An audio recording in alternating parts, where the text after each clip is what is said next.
waaw Abdoulaye Cissé ñu gën maa xam ci Saa Wolof. waaw Wallu ak Yewwi boo gisee loolu mooy sama teewaay te li tax mooy man dans un premier temps mën naa ne sax mere woon naa Yewwi bi ma gisee aar beru ak yooyu ndax dama jàppoon dañu war a waxtaan ndax élection yi moo gën a am enjeu ci élection wu Sénégal dama jàpp ne diggante Sénégal la ak Occident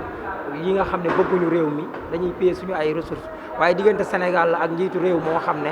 dafa pare yokk joote wala yokk jéeya wala yokk fitna ji nga xam ne moo nekk ci réew mi loolu rendez-vous la boo xam ne kenn waru koo raté moo tax li nga ma doon jàppale waa Yewwi local bi weesu yëpp ak li ma doon jàppale coalition jot na 2019 yëpp bi ñu jëmee local yi bi ñooñu kii dama naroon a dem voter beneen coalition pour loolu waaye bi ma gisee nag li ñuy wax plan Déthié Fall te jàpp naa du plan Déthié Fall plan Abdoulaye Niane la ak Boubacar Camara mu ànd muy diggante Wallu ak Yewwi daal di fusionné ci laa ñëw nag ci ñoom fas yéene leen a jàppale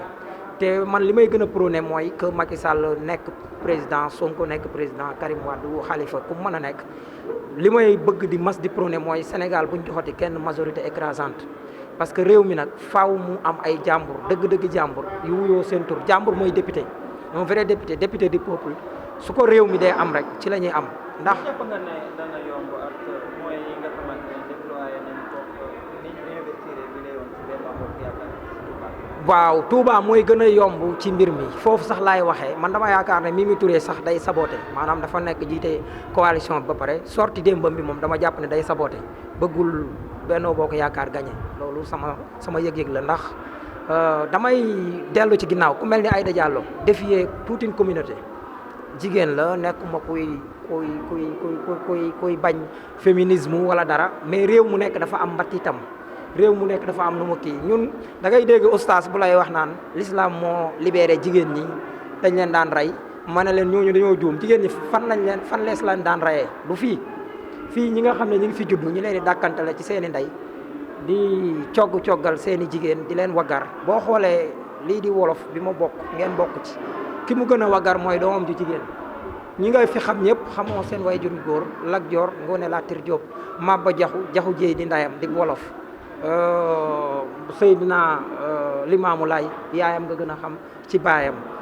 Sidi Barham bu dul sëñ Touba ak sëñ Touba ma soxna Jaara gën a xam loolu kon amuñ jafe-jafe ak boobu mais liñ fi bëgg a indi mooy wëlbati mbir mi ñëw andil ñu loo xam ne dafay andil li ñuy wax déséquilibre social bi nga xam ne moo fi nekk tey bu Mimi Touré mën na ñëw Touba jiite liste bi man gëm naa ne Macky Sall nii Mimi Touré doxale démb neexu ko su fekkee ne bëgg naa gagné ndax ñëw ne copp ca kaw ak sëñ Mountakha di wax di joxar bi ak di bëgg sëñ bi valider la sa élection naan nangam ak nangam sëñ bi njaaxaanaay lay tëddee option la man aw ma problème tey sëñ Mountakha bu jógoon tey ne day jàppale APR aw ma boobu problème dafa dem jàppale ko man bu ma gisee ne damaa war a jàppale PDS dama koy dem jàppale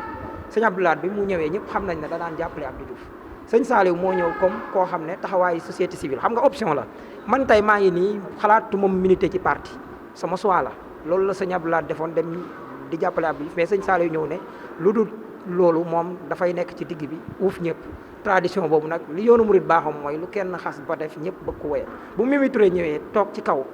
ak na mu ko defee ak façon boobu mu ko defee maanaam Macky Sall du ci gagné waaye Mimi dara ci gagné su ma nee Mimi dara ci gagné nag mooy ñay bëgg a gagné suñu nekkin li nga xamee ne moom la ñu xamee Sénégal topp ndigal waggar suñuy sëriñ ak yu demee noonu loolu ñu bëgg a salfaañe Mimi Touré dafa marqué benn coup bu am solo boo xam ne ku mën a décortiquer message rek da nga xam ne moom message boobu la doon lancé man dama jàpp ne dafa ñëw di vancé wu ci Macky Sall sans Macky Sall xam ko loolu nag nañu yónni yàgg lu teew a xam dafa yàggul voilà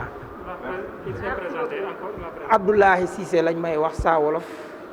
may œuvre maanaam may yëngatu ci lépp loo xam ne day valoriser suñu làkk waaye bokk ci kuréel gu ñuy wax sàmm suñu mbatit muy préserver nos valeurs culturelles lépp loo xam ne dafay salfaañe démb ji nga xam ne moo fi nekkoon te yamale wuñ ko rek comme ay intellectuels yu mel ni Mimi Touré wala dara ba ci intellectuel soi-disant intellectuel arabisant yi nga xam ne jël suñu li ñu amoon démb bëgg leen a yéefaral maanaam ceddo gi ñu bëgg a def ñu bon Lat Joor bi nga xam ne tey ñetteelu maamam ci njullit la judd moom Mamada Jaxu miñ naan moo ko tuubal ñoo bokk daara di jàng ca Longoor Mbay daaray maami Lat Joor moo tax dafa jot ñu xam réew mi xam suñu mbattit suñ ko xamee rek kuréel sàmm suñu mbattit man la ñu jiital du ma ne maa ko jiite